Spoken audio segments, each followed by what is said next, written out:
At my birthday dinner, I didn't make a wish. I didn't blow out candles. I didn't even open my presents. All of that stopped the moment my grandfather slipped an old, yellowed passbook into my hands under the table and whispered, "Keep this safe." My dad noticed immediately. He stood up, took the passbook from me, and laughed loud enough for the entire room to hear. "This," he said, "this passbook is trash." Before I could react, he threw it straight into the trash can beside the table. People laughed. Someone clinked a glass. The music kept playing. I felt my chest tighten, but I didn't scream. I didn't argue. I didn't beg him to stop. I stood up, said goodnight, and walked out of my own birthday like I didn't matter at all. 3 days later, I walked into a bank with that same passbook. And when the teller looked at the screen, her face went completely pale. My name is Emily, and turning 28 should have felt like a milestone. Instead, it felt like proof that nothing had changed. In my family, birthdays were performances. My dad chose the restaurant, picked the wine, and made sure everyone knew how generous he was for paying the bill. My younger brother sat beside him, laughing at the right moments, nodding along like a loyal audience member. I was just there. Grandpa was different. He always arrived early, always hugged me first, always asked questions no one else cared to ask. That night, while everyone argued over appetizers, he reached across the table and pressed something into my palm. It was small, old, warm from his hand. "Don't open it here," he murmured. "Just keep it." I felt a strange knot in my stomach. The cover was worn, the edges soft, like it had been handled 1,000 times. Before I could slide it into my bag, my dad's voice cut through the noise. "What's that?" The table went quiet. I opened my mouth to answer, but Grandpa spoke first. "It's just something for Emily." That was all it took. My dad reached over, took it from my hands, and glanced at the cover. His smile twisted, not surprised, not confused, just amused. An old passbook. He laughed, loud and sharp. "You brought this to my daughter's birthday?" he said, turning it so everyone could see. "What is she supposed to do with that?" I felt my face burn. "It's nothing," I tried to say. "I didn't." He cut me off. "Exactly. Nothing." Then, like it was the most natural thing in the world, he stood up, walked 2 steps to the side, and dropped it into the trash. "This passbook is trash," he announced. Someone laughed. Then another. Plates clinked. Conversation slowly resumed. Grandpa didn't laugh. He just looked at me, his eyes full of something that felt dangerously close to apology.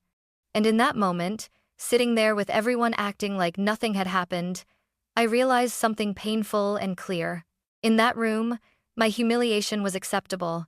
My silence was expected. For a moment after my dad threw the passbook away, the entire table froze. Not because anyone thought he'd gone too far, but because they were waiting for me. Waiting to see if I would cry. Waiting to see if I would argue. Waiting to see if I would embarrass myself by reacting. That was the role I'd been trained for since I was a child. My brother smirked and reached for his drink. Someone laughed a little too loudly, like laughter could smooth over anything if it came fast enough. The waiter hovered nearby, uncertain, then slowly placed a basket of bread in the center of the table as if nothing unusual had happened. I stared at the trash can. The lid was open just enough for me to see the corner of the passbook, half covered by a crumpled napkin. It looked smaller than it had in my hands. Older, fragile, I could feel my heartbeat in my ears. I thought about standing up, walking over, pulling it out, and asking one simple question: "Why do you always do this to me?" But I already knew how that scene would end. My dad would sigh, shake his head, and say, "You're overreacting." My brother would roll his eyes. Someone would tell me to relax, to lighten up, to stop making everything so uncomfortable. And suddenly, I wouldn't be the daughter who'd been humiliated at her own birthday. I'd be the problem. So, I stayed still. My dad leaned back in his chair, satisfied. "Come on," he said casually. "It was a joke. You don't need to get all dramatic." Dramatic. The word landed heavier than the passbook ever could. I realized then that if I stayed, I would disappear piece by piece. Not loudly, not in a way anyone would notice. Just quietly, the way I always had. So I pushed my chair back. The sound was sharp against the floor. It cut through the chatter better than shouting ever could. "I'm going to head out," I said. My voice surprised me. It didn't shake. It didn't crack. It sounded calm, almost polite. A few heads turned. My mother looked at me like she'd just noticed I was there for the first time all night. My brother frowned, annoyed, as if I'd interrupted something important. Already? My dad said, glancing at his watch. Sit down. We just ordered dessert. No, I said softly. I think I'm done. He waved a hand, dismissive. Don't be so sensitive, Emily. You always do this. Always do what? Exist? Feel? Notice when I'm being hurt? I picked up my coat and slung my bag over my shoulder. My hands were steady, but my chest felt tight, like there wasn't quite enough air in the room. Grandpa started to stand. Emily? I looked at him, really looked at him, and something in his expression made my throat close. Regret, guilt, helplessness. This wasn't his fault. I shook my head just slightly, hoping he understood. He slowly sat back down, his shoulders sagging. No one followed me. No one asked me to stay. No one apologized. As I walked toward the door, I heard my dad say, "She'll calm down," like that settled everything. Outside, the night air hit me like a slap. It was cold enough to sting my cheeks, and for a second, I just stood there on the sidewalk, staring at the reflection of the restaurant lights in the window. I told myself not to cry. I told myself I was fine. I told myself that it hadn't hurt as much as it felt like it had. But when I got into my car and closed the door, the silence was unbearable. My hands started to shake, and I gripped the steering wheel until my knuckles turned white. I didn't scream. I didn't sob. I just sat there, breathing through the tightness in my chest, feeling something inside me finally crack, not loudly, but decisively. When I got home, I kicked off my shoes and dropped my bag by the door. My phone buzzed almost immediately. A message from Grandpa. Did he throw it away? I stared at the screen for a long time, long enough for the anger to fade into something quieter and heavier. Yes, I typed back. 3 dots appeared, disappeared, appeared again. Finally, another message came through. I was afraid of that. Then, a minute later, Emily, go to the bank anyway.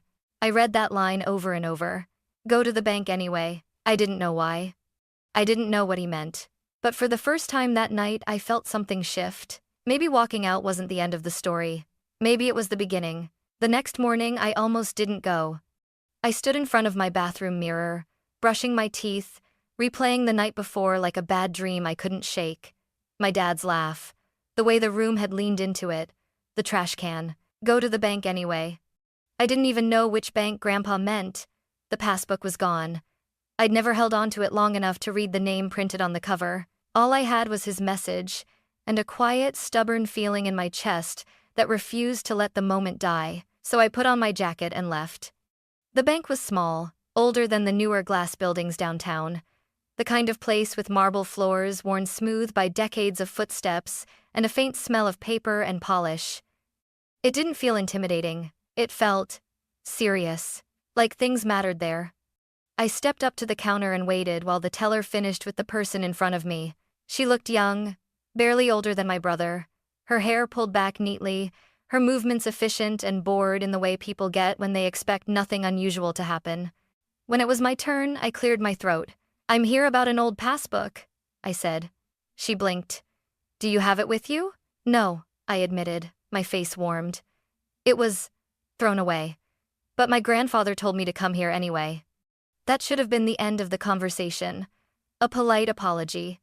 A suggestion to return if I found it. Instead, she paused. "What's your grandfather's name?"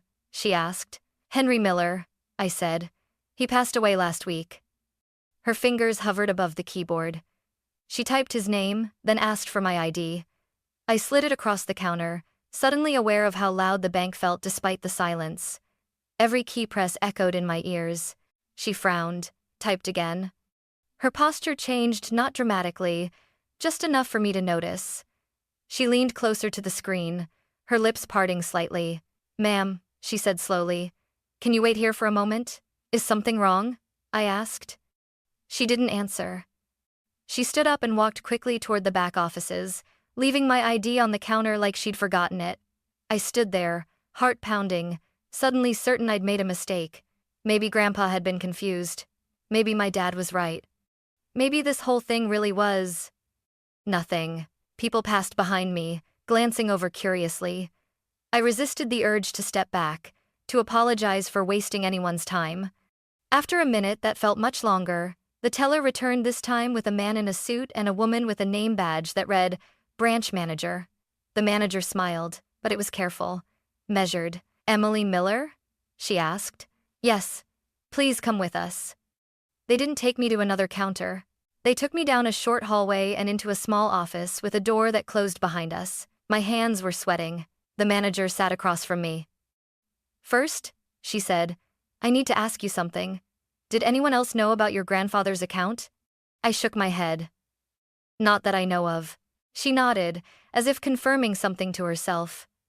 Then she slid a folder across the desk toward me. Inside were copies of documents, account records, legal language I didn't fully understand. What your grandfather gave you, she said carefully, wasn't just a passbook. I swallowed. Then what was it? It was proof. She explained slowly, giving me time to breathe between sentences. Years ago, Grandpa had opened a private account in my name. Not joint, not shared, mine. He had kept it separate, quiet, untouched by anyone else. The passbook wasn't meant to be used. It was meant to exist, a safeguard. As of today, she said, folding her hands, that account legally belongs to you. The room felt too small. How much?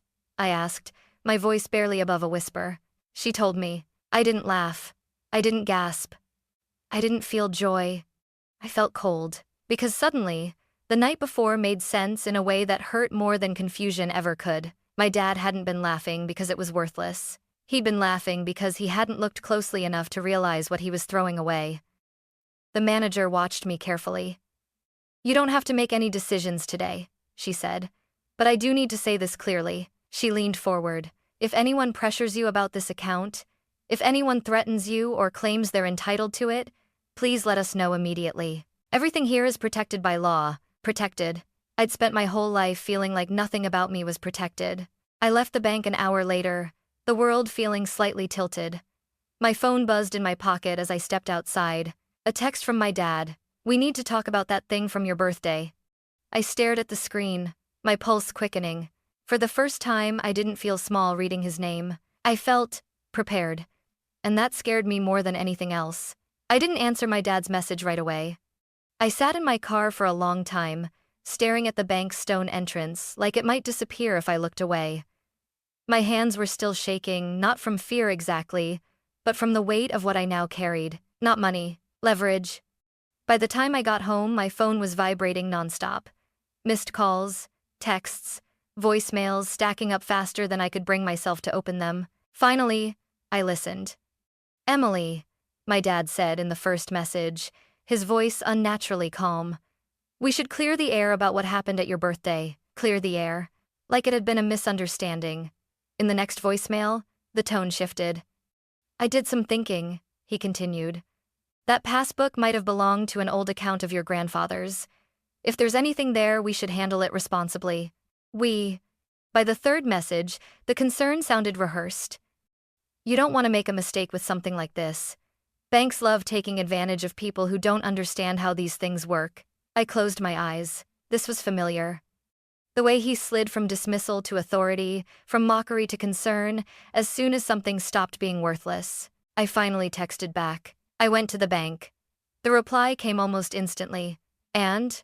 I hesitated, then typed carefully. They said the account is legally mine. There was a pause longer than the others. Then my phone rang. I answered without speaking. So, he said, the words stretched thin. It wasn't trash after all. No, I replied. It wasn't. Another pause. I could hear him breathing, recalibrating. Well, he said lightly, that's good news. For the family. The family. He talked for several minutes without letting me interrupt about taxes, about responsibility, about how complicated financial matters could be. He warned me about audits, penalties, mistakes people like me made when they tried to manage money alone. You're a nurse, Emily, he said gently, as if reminding me of my place. This isn't your world. I waited until he finished. I'm not making any decisions yet, I said. The bank advised me to take my time. The line went quiet. Then his voice hardened. They told you that? Yes. That's interesting, he said. Because banks don't usually encourage delays when there's money involved. Something clicked into place. He wasn't worried about my mistakes. He was worried about losing control. I'll handle it through legal channels, I added. The word legal landed like a dropped plate. His tone changed immediately. Legal channels? He repeated. Why would you need that? I just want to be careful. You don't need a lawyer, he snapped, the calm slipping. You need guidance. From you, he didn't have to say. I took a breath. I'll call you later. Before he could argue, I hung up. That night, I barely slept. My mind replayed conversations from years ago, patterns I'd never named before. How quickly affection turned into pressure. How concern became criticism the moment I didn't comply. The next day, he showed up at my apartment. He didn't knock. He rang the bell twice, impatient. When I opened the door, he smiled like nothing was wrong. There she is, he said, stepping inside without waiting to be invited. You scared your mother last night. I didn't talk to Mom, I said. Exactly, he replied, as if that proved something. He sat at my small kitchen table, taking in the space with a thinly veiled look of disapproval. You're living too modestly, he said. Especially now. Now that what? I asked. Now that you have options. He leaned forward. We can set up a trust, protect the money, keep it in the family. I felt my jaw tighten. The account is already protected. Not from bad decisions, he said sharply, or from people who might influence you. He meant himself. He meant my grandfather. I'm not signing anything, I said. His smile vanished. You're being difficult, he said quietly. And I don't understand why. I do, I replied. His eyes narrowed. You think this is about control. I think it always has been. The silence between us stretched, heavy and uncomfortable. Finally, he stood up, straightening his jacket. You're making a mistake, he said. And when this blows up in your face, don't expect me to clean it up. He walked to the door, then turned back. One more thing, he added. I spoke to someone. They think your grandfather might not have been fully capable when he set this up. It does not make Carrie. My stomach dropped. If this turns into a legal issue, he continued calmly, it could get messy. There it was. Not concern. Not advice. A threat carefully worded, legally dressed, and aimed straight at my weakest place. After he left, I locked the door and leaned against it, my heart racing. The bank manager's words echoed in my head. If anyone pressures you or threatens you, I picked up my phone and opened my contacts. For the first time in my life, I wasn't calling my dad for help. I was calling someone to protect me from him. And somewhere deep inside, beneath the fear, a new feeling was taking shape. Resolve. I didn't cry after my dad left. That surprised me. I stood in my kitchen for a long time, staring at the door he'd just closed behind him, replaying his words over and over in my head, not the tone, not the volume, but the intent. Your grandfather might not have been fully capable. This could get messy. He hadn't raised his voice. He hadn't shouted or slammed anything. He didn't need to. That was the most dangerous version of him, the one who spoke softly while tightening the net. I made myself a cup of tea I didn't drink. I sat on the couch and let the silence settle, heavy and thick, until the truth finally crystallized into something undeniable.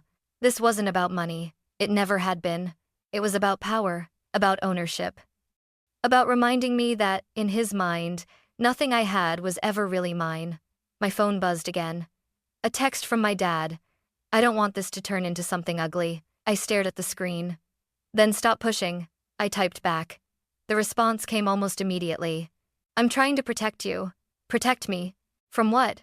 From independence? From choices he couldn't control? I didn't reply. Instead, I opened my laptop and searched for attorneys. Not just any attorney. Someone who specialized in estate law and financial protection. Someone who knew exactly how situations like this played out. The consultation was scheduled for the next morning.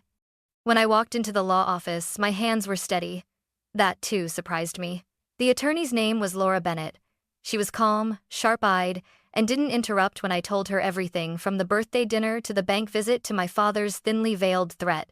When I finished, she leaned back in her chair. Your father is attempting to intimidate you into relinquishing control, she said plainly. Hearing it stated so clearly made my chest tighten. He implied my grandfather wasn't competent, I said. Can he do that? He can try, she replied. But implication isn't evidence, and threats, especially documented ones, work against him. She looked me directly in the eyes. Have you saved the messages? Yes. Good, she said. Do not delete anything. Do not meet with him alone again. And under no circumstances do you sign anything he gives you. A strange sense of relief washed over me. For the first time, someone wasn't telling me to calm down. They weren't minimizing it. They weren't calling it a misunderstanding. They were calling it what it was. That afternoon, my dad called again. I answered this time, but I put the phone on speaker and set it on the table. Just like Laura had advised. I spoke to a lawyer today, I said before he could start. There was a brief, dangerous silence. You did what? He asked. I retained legal counsel, I repeated. Any communication about the account should go through them. His voice hardened instantly. So you're really doing this, he said. You're turning this into a war. I'm protecting myself, I replied. Something you claim to want. You're being manipulated, he snapped. That lawyer doesn't care about you. They care about fees. That's enough, I said quietly. He laughed, a short, humorless sound. You think you've won something, he said. You have no idea how ugly this can get. I felt my pulse quicken, but I didn't back down. Then you should stop, I said, because I'm done being afraid. The line went dead. That night, my mother called. She hadn't been part of the conversations until now. That was how it always worked. She stayed silent until things reached a breaking point, then stepped in to smooth things over. Emily, she said softly, your father is very upset. I know, I replied. He feels betrayed. I closed my eyes. Mom, he threw my grandfather's gift in the trash. He didn't mean it like that, she said quickly. He was joking. I took a breath. And when he threatened to challenge Grandpa's mental capacity, silence. He's just worried, she said finally. About you making a mistake. No, I said. He's worried about losing control. Her voice sharpened. You're tearing the family apart. That sentence landed harder than anything my father had said. Not because it was true, but because it had been used against me my entire life. I'm not tearing anything apart, I said carefully. I'm just not holding it together anymore. She hung up on me. Over the next few days, the pressure intensified. Emails from my dad outlining reasonable solutions. Texts warning me about long legal battles. A message from my brother asking why I was doing this to Dad. Each one followed the same pattern. Fear, guilt, obligation. And each one made something inside me steadier. Because now I could see it. The system, the choreography. The way my compliance had always been the glue holding their version of peace together. When I stopped complying, the cracks showed. On Friday evening, a courier arrived at my door with an envelope. Inside were documents, transfer papers, a cover letter from my father's attorney suggesting we resolve this privately. I didn't open them. I scanned everything and forwarded it to Laura. Her reply came minutes later. You did the right thing. He's escalating because he's losing leverage. Leverage. That word stayed with me. Because my dad still believed he had it. He didn't know that every message, every threat, every attempt to pressure me was doing the opposite of what he intended. He thought he was cornering me. What he didn't realize was this. He was building a record. And that record was going to matter very soon. Something strange happened after that Friday. My dad stopped threatening me. At least, not directly. Instead, his messages became smoother, more controlled, like someone who realized anger wasn't working and decided to switch tactics. The tone shifted from intimidation to persuasion, from force to performance. Let's be reasonable. This doesn't have to be public. I'm still your father. I didn't respond. That silence was intentional. Laura had explained it to me during our second meeting. People like your father are used to reaction, she said. Emotion gives them leverage. Silence takes it away. So I stopped reacting. Every message went into a folder. Every voicemail was saved. Every email was archived. I didn't argue. I didn't defend myself. I didn't explain. I watched. Within days, the pattern became obvious. When guilt didn't work, he tried fear. When fear didn't work, he tried authority. When authority failed, he reached for urgency. You're running out of time, one message said. The bank won't wait forever, another warned. The bank hadn't said anything of the sort, but urgency was his favorite tool. It forced decisions before people could think. I didn't decide. Instead, I met with Laura again, this time with a printed timeline laid out between us: dates, messages, calls, visits. Seeing it all in order was unsettling. It read less like a family dispute and more like a strategy memo. "He's escalating because he believes something is coming," Laura said, tapping the page. "Likely an audit. Or litigation." That stopped me cold. "An audit?" She nodded. "You mentioned he was unusually concerned about taxes. People don't fixate on that unless they're exposed." I thought back to how quickly his interest had sharpened after I mentioned the bank, how fast concern had turned into control. "What happens if I do nothing?" I asked. "You continue documenting," she said, "and you let him keep talking." AE 18. That night, my dad called again. I let it go to voicemail. "Emily," he said, his voice tired now, strained. "We need to settle this. I have people asking questions. This is getting complicated." People asking questions. That was new. I didn't call back. 2 days later, he showed up again, this time with my brother. I didn't open the door. They stood in the hallway, their voices muffled through the wood. My brother sounded agitated, pacing. "You're blowing this out of proportion," he said. "Dad's just trying to help." "Help." My dad's voice followed, lower, controlled. "We don't want lawyers involved. That's how families get destroyed." I almost laughed. Families don't get destroyed by lawyers. They get destroyed by silence, control, and pretending harm didn't happen. Eventually, they left. I sank onto the floor, my back against the door, breathing slowly until the tension drained from my body. That night, Laura emailed me. "He's attempting to force a private resolution. That usually means he's afraid of a public one." Afraid. The word felt powerful. A week later, the pressure turned oddly polite. My dad sent a long email outlining a proposal. He framed it as generosity, offering to manage the account temporarily, promising transparency, even suggesting a small monthly allowance for me while he handled the complexities. Allowance. I forwarded it to Laura without comment. Her reply was immediate. "This is significant. He's offering terms that benefit him legally while appearing cooperative. Do not engage." I didn't, and that's when he made his mistake. Late one evening, my phone buzzed with a voicemail marked urgent. "Emily," he said, his voice rushed, stripped of its usual polish. "You need to come by tomorrow. There's paperwork that requires your signature. It's time-sensitive." Time-sensitive. I replayed the message 3 times. There it was again, that manufactured urgency, layered over desperation. I sent the voicemail to Laura. Her response was calm. "He wants you to sign something that benefits him. This is the pivot point." The pivot point. I slept better that night than I had in weeks. The next day, instead of going to my dad's office, I went to the bank. The branch manager recognized me immediately. "I need to know something," I said once we were seated. "Has anyone contacted you about my account?" She didn't hesitate. "Yes." My heart skipped. "Who?" "An attorney representing your father," she said.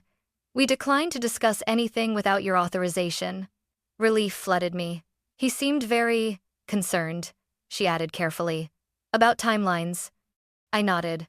"Thank you for telling me." As I left the bank, my phone rang. My dad. I answered for the first time in days. "Why didn't you come by?" he demanded. "I spoke to my lawyer," I said evenly. Silence. Then, irritation. "This is getting out of hand."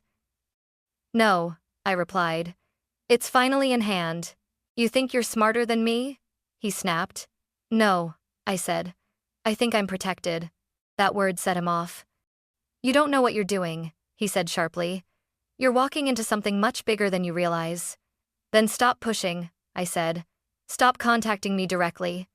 He laughed, a brittle sound. "You can't hide behind paperwork forever," he said. "This will come out." I almost smiled, because that was exactly what I was counting on. After the call, I sat quietly and reviewed everything again: the timeline, the messages, the offers, the threats masked as concern. Laura had been right. The more I did nothing, the more he revealed. Every attempt to rush me, every effort to bypass proper channels, every suggestion that I sign before understanding. He wasn't trying to help me manage money. He was trying to manage risk, his own. And now I could feel it, like pressure in the air before a storm. Something was coming. Not because I chased it, but because I stood still long enough for the truth to walk straight toward me. The invitation arrived on a Tuesday morning. Not by email, not by text, by courier. A thick envelope, cream-colored, embossed with my father's firm logo. Formal, deliberate, meant to look important. Inside was a single card and a short note written in his unmistakable handwriting. "We need to resolve this. Come by Friday at 6 p.m. Let's do this properly." Properly. I didn't respond. I didn't need to.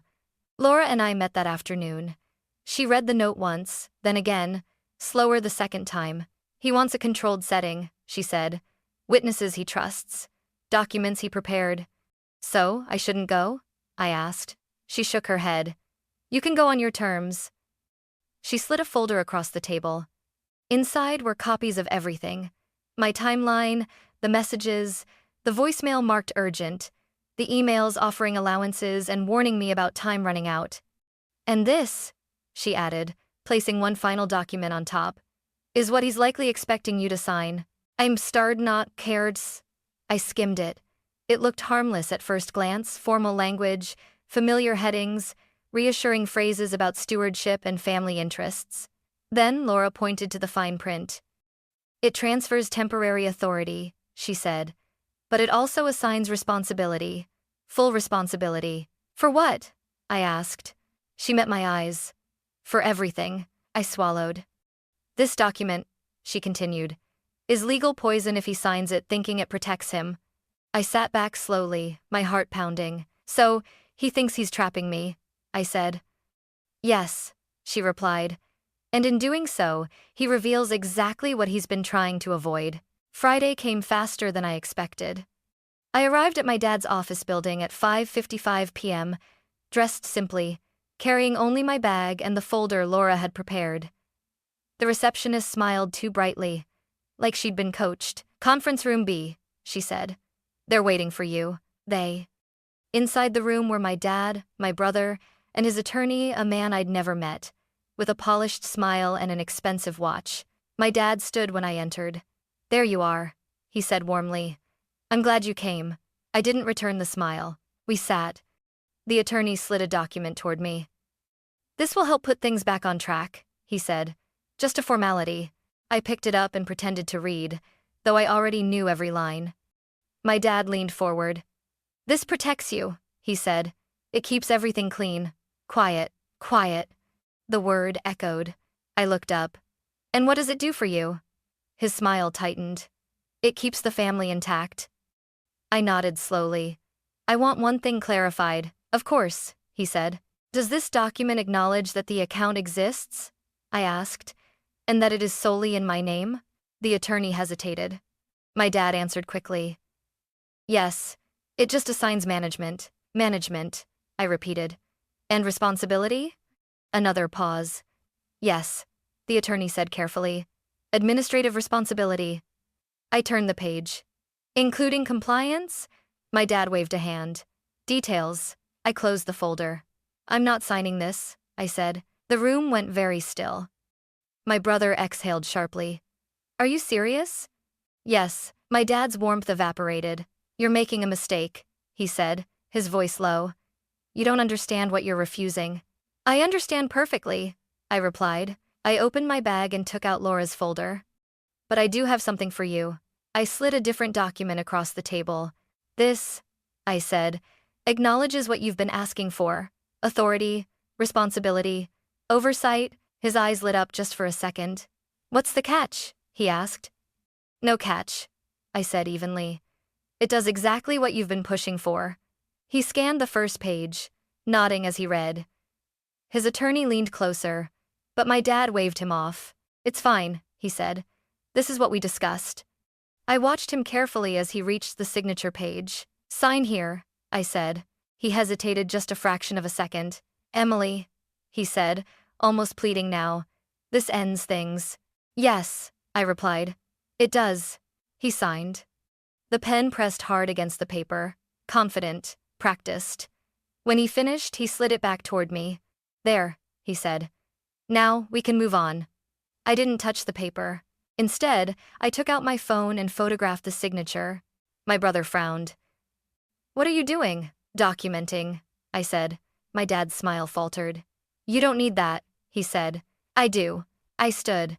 Thank you for meeting with me, I said calmly. Any further communication should go through my lawyer. His chair scraped back violently. What did I just sign? He demanded. Exactly what you wanted, I said. Responsibility. The attorney snatched the document, reading furiously now, his face draining of color. This assigns sole liability, he said under his breath. My dad turned to him. What? The attorney looked up. It links you to management decisions, retroactively. The room erupted. You tricked me, my dad shouted. No, I said. I gave you what you asked for. You manipulated this, my brother accused. You didn't read it, I replied. My dad stood, towering over the table. You think this makes you powerful? He snapped. You think this protects you? I met his eyes. I think it finally tells the truth. I walked out before he could say anything else. By the time I reached my car, my phone was buzzing. A message from Laura. Received. We're filing. I sat behind the wheel, hands steady, heart racing. For the first time, the fear wasn't louder than the clarity. He hadn't lost because I outplayed him. He lost because he believed, to the very end, that I was too small to matter. And that belief had been his biggest mistake. The silence afterward felt unreal. Not the tense silence from before, the kind filled with threats and waiting, but a clean, empty quiet, the kind that comes after something heavy has finally been set down. For days, nothing happened. No calls, no messages, no surprise visits. That was how I knew it had worked. Laura called me the following week. They've acknowledged receipt, she said calmly. Your father's legal team is no longer disputing ownership of the account.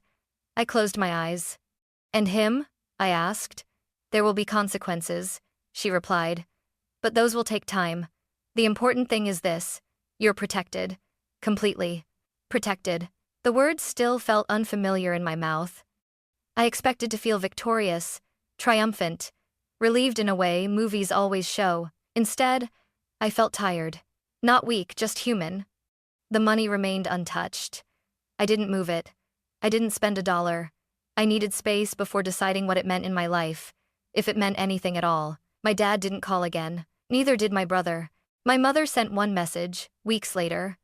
I hope one day you understand why we tried to help. I stared at the words for a long time. Then I typed back the only honest answer I had. I understand perfectly.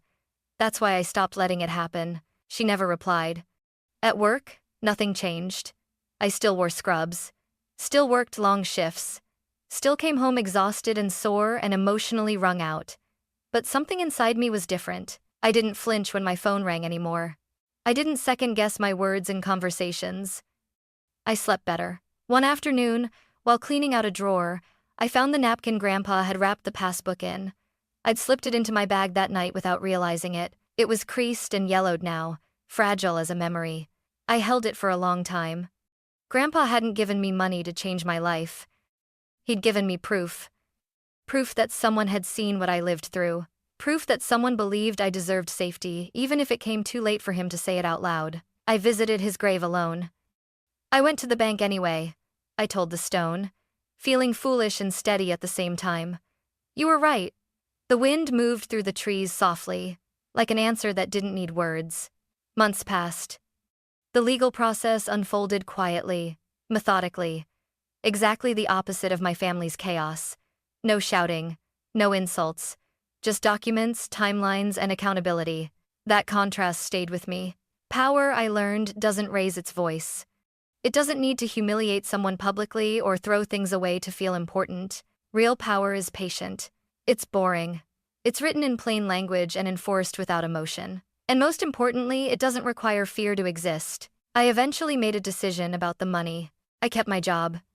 I paid off debt. I set aside a portion for education and legal aid funds. Places where people like me often go too late. Or not at all. The rest, I let grow quietly. Because money isn't freedom. Boundaries are. The last time I saw my dad was accidental. At a grocery store. A mundane place. He looked smaller somehow. Not broken, just ordinary. He saw me, hesitated, then nodded stiffly. I nodded back. Nothing else passed between us. And that was enough. I don't hate him. I don't forgive him either. I simply no longer organize my life around his approval. That's the part no one warns you about when you finally stand up for yourself. The absence. The quiet where control used to be. But in that quiet, I found something better than revenge. I found ownership. Of my choices. Of my voice. Of my future. And if there's one thing I learned from an old passbook thrown in the trash, it's this. Sometimes the thing people call worthless is only waiting for the right hands. And sometimes, walking away isn't weakness. It's the first step toward a life where no one gets to decide your value but you.